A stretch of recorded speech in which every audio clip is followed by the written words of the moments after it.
సీసా తీసుకోవాలి. ఇప్పుడు స్పిరిట్ తీసుకొని మనం తీసుకున్నటువంటి కాటన్ ని స్పిరిట్ సహాయంతో తడపాలి.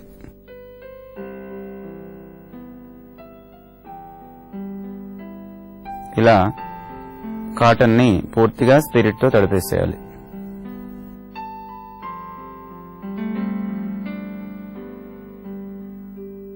స్పిరిట్ తో తడిచినటువంటి కాటన్ ని సీసా మూత పైన ఈ విధంగా ఉంచుకోవాలి.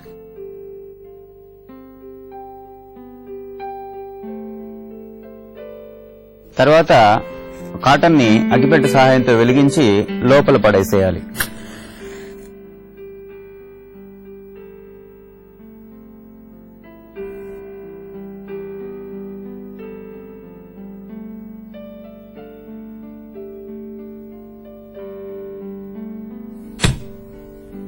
చూశారు కదా ఎంత ఆకలితో ఉందో ఆ సీసా. అరటిపండు పెట్టిన వెంటనే లాగేసేసుకుంది. మరి ఏం జరుగుంటుంది?